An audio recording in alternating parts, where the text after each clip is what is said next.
বিশালাকার গাছ ভেঙে পড়ে এসকিউ জওয়ান অর্জুন দাসের বসতঘর প্রায় সম্পূর্ণভাবে ক্ষতিগ্রস্ত হয়েছে। যদিও দুর্যোগ মোকাবিলা দলের ভূমিকা নিয়ে ফের প্রশ্ন ওঠে স্থানীয়দের মধ্যে। বুধবার রাত প্রায় 10:30 নাগাদ তেলিয়ামুড়া গামাইবাড়ি এলাকায় অর্জুন দাসের ঘরের উপর বিশাল গাছ ভেঙে পড়ে। তাতে অল্পতে প্রাণে বেঁচে যান অর্জুন বাবুর স্ত্রী।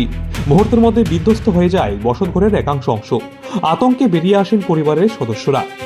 দিকে আমরা খাওয়া দাওয়া করে সেটা তো আমার ওয়াইফ শুয়ে রয়েছে আর কি, গরম লাগে দিকে শুয়ে রয়েছে। আমি আর আমার ছেলে আমরা মোবাইল দেখতেছিলাম।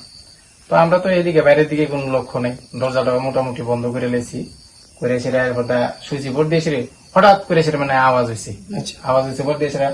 তো আমার ওয়াইফ সিল্লি দিয়ে উঠছে, উঠো উঠো করে সেটা এবার উঠছি, উঠে সেটা দেখি মানে পাথর টাথর এসে তানের উপরে টুকরে পড়ছে, হল পেতে প্রাণে বাচ্চে মানে পাথরটা তো ওই ঘরের যে ইউডি আছে ভীম টিম দিয়েছে ইডি উইয়া এসে একদম সিটটা পড়ছে।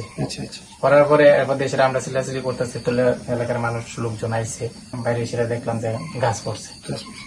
কিরকম ক্ষতি হয়েছে আপনার?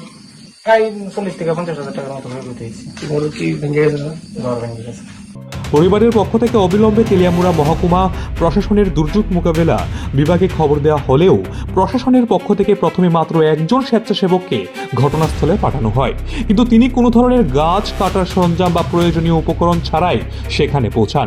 ফলে কার্যত ঢাল তলোয়ারহীন নিধিরাম সর্দারের ভূমিকায় দাঁড়িয়ে থাকা ছাড়া তার পক্ষে আর কিছুই করা ছিল না। কাজ করি তো কলার সঙ্গে সঙ্গে আইলাম, দেখলাম যে গাছ ভেঙে পড়ছে কি জায়গা, ঘরের ভিতরে পড়ছে, ভালো ক্ষতি হয়েছে এই জায়গাতে। কটার সময় খবর পাইছো? খবর পাইছি মানে 12টার আগে পাইছি, প্রায় 11:30 11টার আধা ঘন্টা হয়েছে, কোনো কেউ আইলো না? ডিজাস্টার তো তৎকাল মুভমেন্ট করার কথা। সবাই বাড়ি তো আলাদা আলাদা দূরে দূরে আছে, তো সবাই এখন হইতেছে।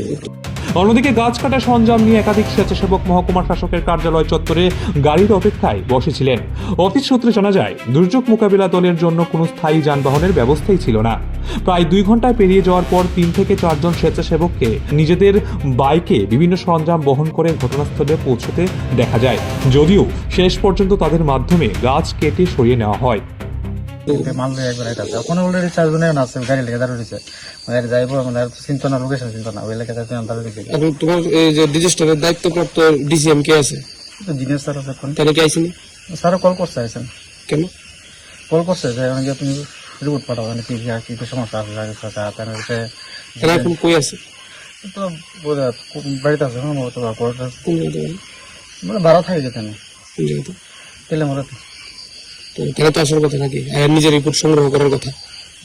যেহেতু ক্ষতিগ্রস্ত হয়েছে, ক্ষতিপূরণ কিভাবে দিব? তোমাদের রিপোর্টের উপর বেশ করে ক্ষতিপূরণ হতো না, তুমি নিজে সরেজমিনে দেখতে হইব, পর্যবেক্ষণ করতে হইব, ভিজিট করবো, তাইলে এসে দেখবো কি কতটুকু হয়েছে, ক্ষতিগ্রস্ত হয়েছে। আনন্দ আর ভালোবাসার দীপ্তিতে গড়া সমুজ্জ্বল পরমা, ঠিক তোমারই মতো। শ্যাম সুন্দর কোম্পানি জুয়েলার্স, আগরতলা, উদয়পুর, ধর্মনগর, কলকাতা।